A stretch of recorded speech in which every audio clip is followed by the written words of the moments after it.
This is Edward October, host of October Pod on YouTube. Hear that jingle jingle?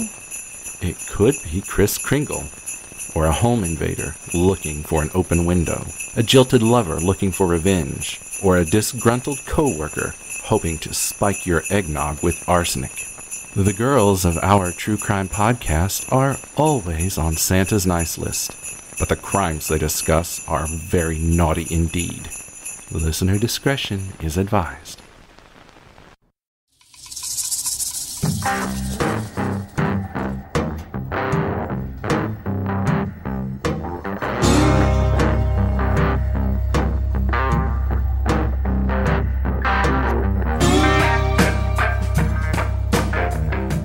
Hi, Jen. Hey, Kim.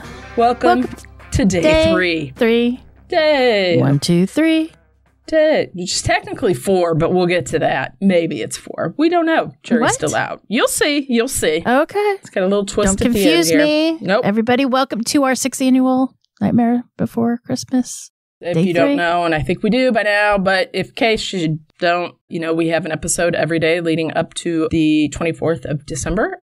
Just keeping you company while you're running your errands and things like that. Cooking, It's like a cleaning. true crime podcast advent calendar. Every day you With Jen and open up Cam. the door. Exactly. Who doesn't Every need day more of Jen and Cam? 4, get to open up another crime until Christmas. Because nothing says Christmas like murder. Ugh. Yep. You ready? Yep, let's go. Here we go. Day 3.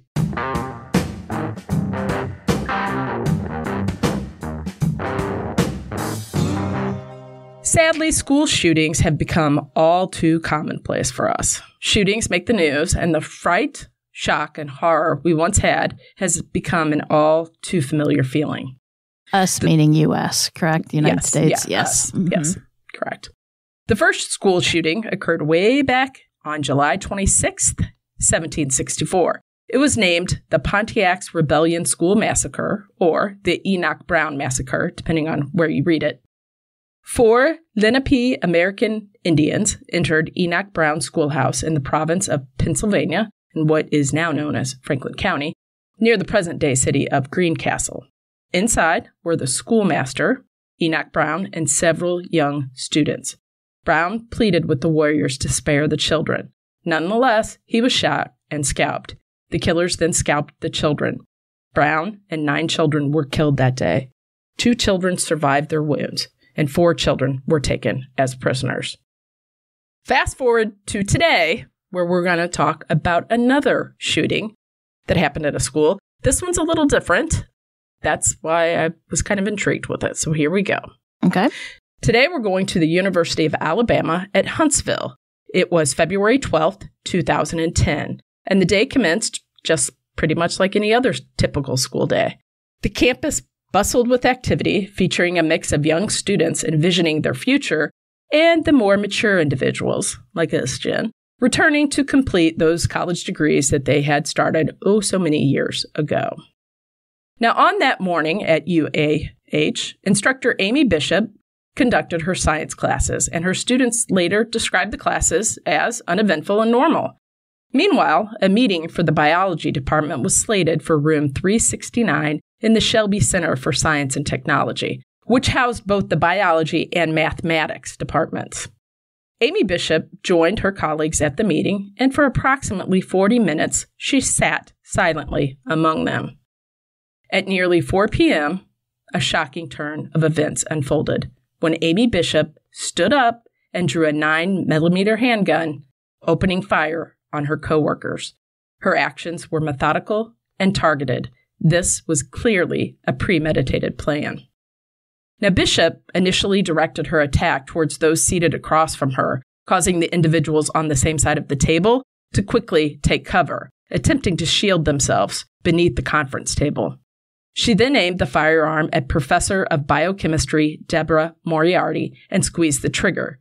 But to everyone's fortune, there was only a clicking sound, signifying that the gun had either jammed or run out of ammunition.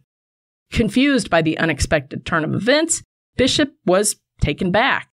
Taking a brave step forward, Deborah Moriarty implored her to cease her actions, stop, and guided her out of the room, with the assistance of a few other survivors, who then blocked the door. Amy Bishop fled the scene and was apprehended just minutes later outside the building. When questioned by the officers, she claimed, "It didn't happen. There's no way." When asked about the deaths of her colleagues, she delusionally asserted, "There's no way. They're still alive." The 9mm handgun was discovered in a bathroom on the second floor. It was also revealed that Amy had called her husband, James Anderson, to pick her up immediately after the crime. He was not charged with any wrongdoing, by the way. However, he did disclose that a few weeks before the shooting, Amy had visited a shooting range, and he had accompanied her as she practiced shooting the gun that she had borrowed and ultimately used in this crime. The immediate threat had been neutralized with the suspect in custody, but now questions remained. Amy Bishop's actions were more than perplexing, and she did not fit the typical profile of someone prone to committing such a heinous act. She's highly educated. She's a professor at a school, a college no less. Amy Bishop, age 44, was married to James Anderson, and they were parents to 4 children.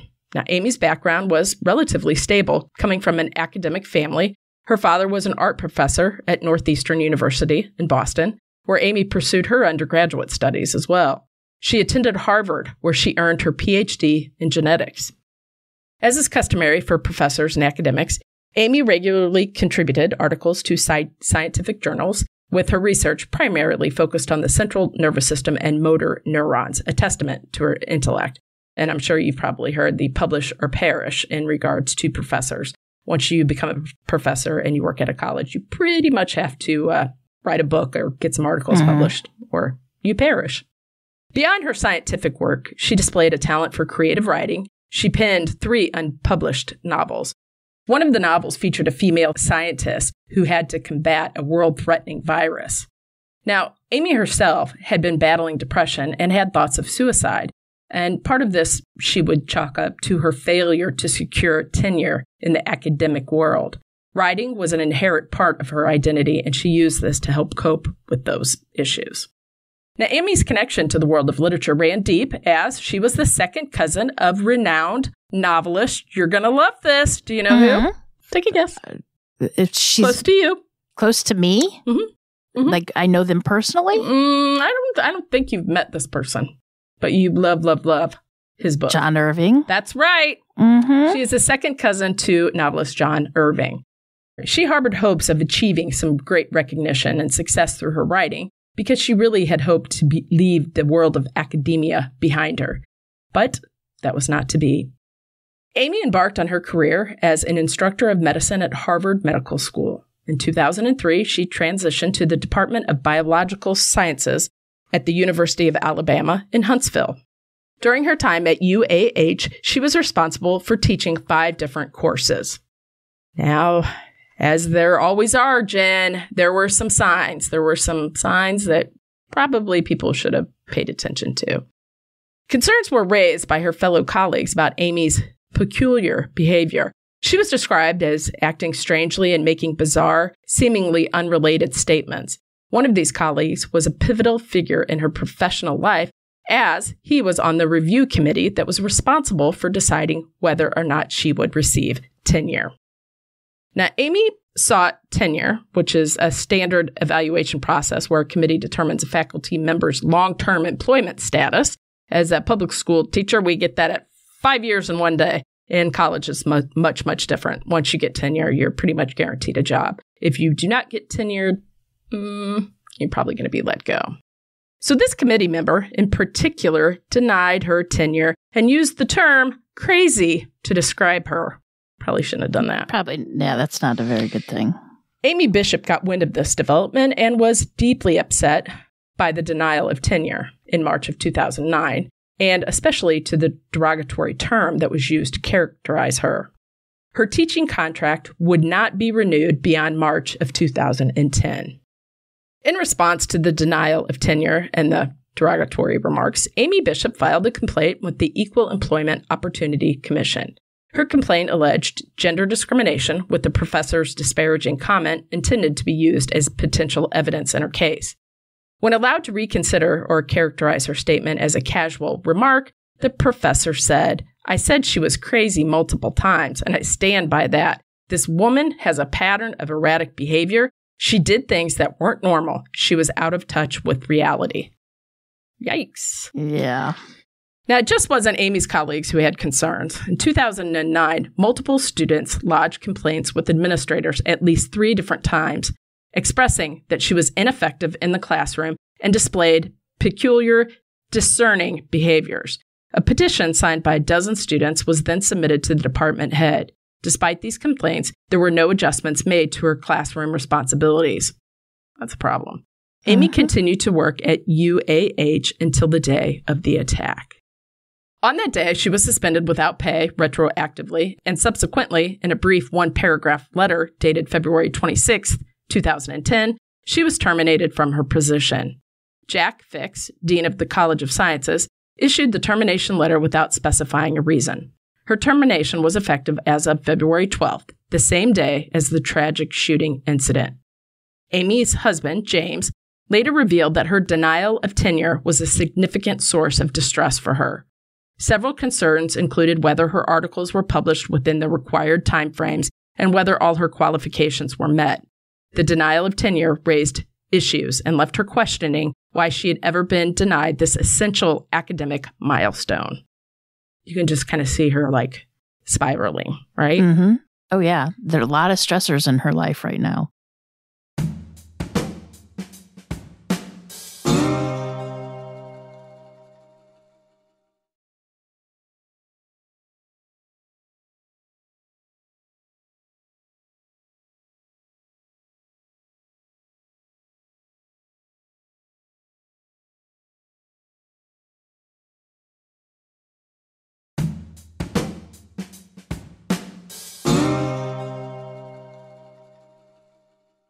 So this was not Amy's first go-around with police. Amy had a few issues that led to the police getting involved.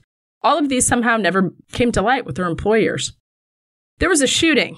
In 1986, at the age of 21, Amy pulled a shotgun on her 18-year-old brother, Seth Bishop.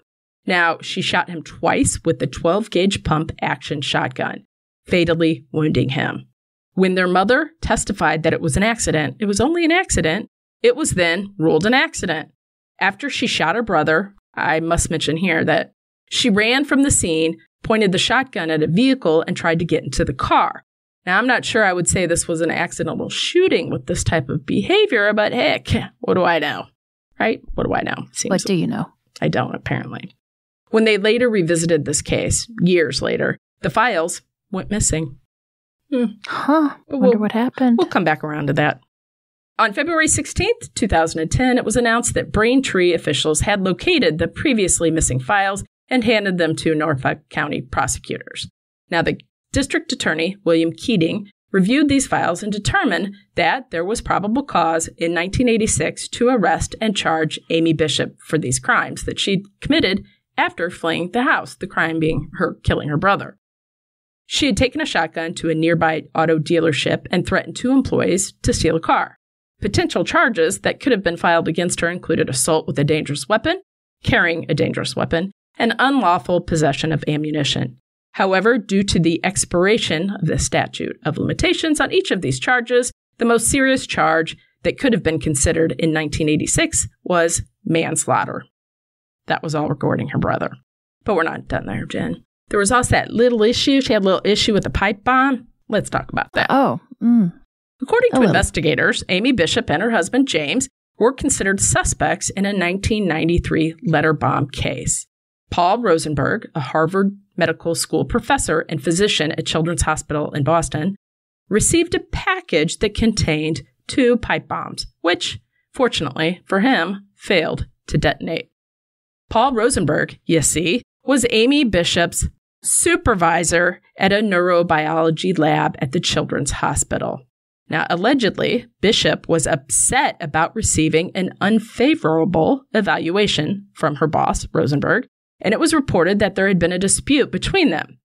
Bishop resigned from her position at the hospital because Rosenberg believed she couldn't meet the required standards for the work. Witness interviews and documents indicate that Bishop was profoundly upset and on the verge of a nervous breakdown as a result of the firing.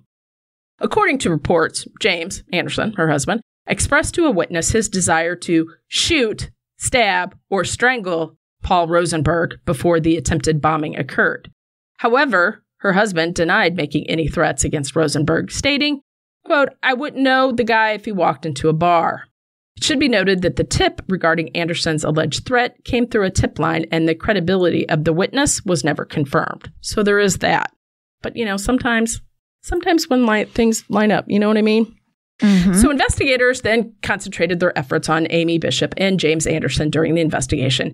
It was eventually closed without any charges being filed due to insufficient evidence. During the investigation, there were instances where the couple refused to cooperate with the investigators. They declined to open their front door, permit searches of their home, or participate in any polygraph test, which is, by law, that is their right. They do not have to do any of that. The chief federal prosecutor in Boston, U.S. Attorney Carmen Ortiz, reviewed the case following the 2010 shooting incident. However, she decided not to charge Amy Bishop about the bombing attempt. Ortiz determined that the initial investigation in 1993 had been appropriate and thorough, so the case remains unsolved regarding the pipe bombs. Now, let's talk about that little assault issue we had at the International House of Pancakes. There's a little assault here. Amy Bishop approached another woman at the IHOP using profanity and demanding her booster seat. She had a booster seat for her child, obviously. When the woman refused, Amy struck her in the head, repeatedly yelling, "I am Dr. Amy Bishop." Wow. The victim was identified as Michelle Gika. Amy was charged in 2002, pleading guilty to misdemeanor assault plus disorderly conduct and received probation for this little incident at the IHOP. Mm-hmm. Wow. At IHOP? At IHOP. I expected at Waffle House, but not IHOP. I mean, it is fancy. That stands for International House of Pancakes for all of you that are across the pond. So this brings us up to the current crime and what's going on there. It's February 15th, and in a closed-door hearing overseen by an Alabama judge, the charges against Amy Bishop were formally presented. Amy was placed on suicide watch, which is standard practice in cases of this nature. On March 12th, while executing a search warrant at the Bishop's residence, law enforcement discovered what they initially described as a suspicious device. This discovery led to the evacuation of the nearby neighborhood.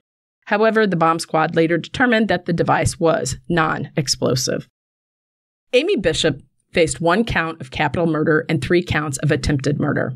During the investigation, the police seized a binder containing documents related to her, quote, tenure battle, her computer, and the family van.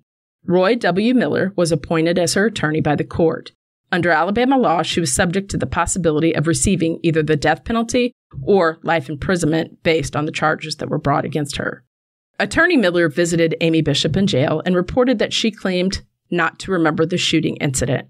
He described her as very cognizant, yet noted that she seemed to recognize that she has a loose grip on reality. And that's a quote. Initially, he suggested that Bishop had severe mental health issues indicative of paranoid schizophrenia. However, he later retracted that statement, admitting that he must have misspoken. Miller acknowledged Amy's involvement in the attack, emphasizing that it was not a mystery. He said, "This is not a whodunit. This lady has committed this offense or offenses in front of the world. It becomes a question in my mind about her mental capacity or mental state when these acts occurred." He expressed his intention to involve 1 or more psychiatrists to assess his client, especially given her claim that this wasn't the first time that she had no recollection of significant events. Miller added that Amy expressed remorse for her actions. In 2012, one of the spouses of the murdered composed a letter addressed to the judge overseeing the case. The spouse stated that although they had endured a lot of suffering due to Amy's crime, the family did not perceive any advantage in causing another life to be lost. In response to this heartfelt plea, Bishop's legal representatives proposed a plea change to guilty with the condition that the prosecution would not pursue the death penalty. When Chief Prosecutor Robert Broussard received this offer, he reached out to the 9 survivors and discovered that none of them wished for Bishop to receive the death penalty. Based on these collective sentiments, Broussard decided not to pursue the death penalty, and Bishop altered her plea to guilty. Amy Bishop pleaded guilty to killing 3 people: the head of the biology department, Dr. Gobi Padella, Dr. Maria Ragland Davis, and Dr. Adriel Johnson. She also pleaded guilty to injuring 3 others. Dr. Joe Leha, who was shot in the head, survived and returned to teaching, but died suddenly in 2017 of a heart attack. Stephanie Monticello and Dr. Luis Cruz Vera.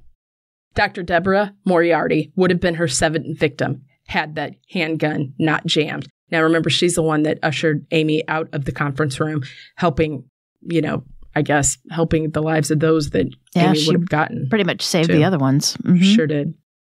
On September 24th, 2012, Amy Bishop was sentenced to life in prison.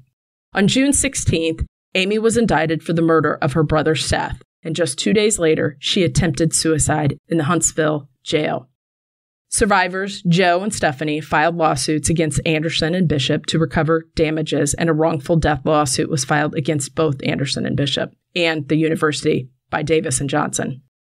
During the case, Amy would plead not guilty, utilizing the insanity defense. The case against Amy for the murder of her brother was dismissed since prosecutors felt that since Amy would be spending her life behind bars, they would not continue to pursue a murder conviction. Sadly, Amy's son Seth, who was named after her brother, his uncle, right? He was the namesake for the one that Amy killed, was actually shot and killed just like his uncle on April 18th, 2021. Seth was just 20 years old. Apparently, Seth and his friends were hanging out when a gun was unintentionally discharged, killing him. So that is the story of Amy Bishop. Sort of, I would say... Always be nice to people. That's all unhinged. Just unhinged. But, as a boss... Because you never know who it's going to... kind of affect, but just as a boss, you're going to get a bad review once in a while. You can't, take a gun to work and take people out. And obviously she's got the whole thing about her brother that day and then the mom saying it was an accident. Going over this, they're in the house. She pulls the gun on him and blows him away, then escapes and runs. Yeah, that's not an accident. With the gun in tow, by the way. An accident is what happened to her son. So I was intrigued Although with there this. shouldn't have been a bullet in the chamber, but that's a different story. No. And they're just sad all the way around. Yeah, I remember that happening. I was intrigued because we always hear, us in the U.S., we always hear about school shootings. Well, this is a school shooting perpetrated by a female, but also she went to Harvard, highly educated. It just doesn't happen. And she was the actual professor. It wasn't a student or some crazed teenager. Mm-hmm. Teenager. Mm-hmm. So that is day 3. And very interesting. Very scary. Just scary. The world's a scary place, let me tell you. Well, America's pretty scary right now. It is. So tomorrow, back to you to day 4. Yep. Day 4. There's a good one. All right. Till next time, remember, lock your doors. Keep passing by those open windows. Bye-bye. Love ya.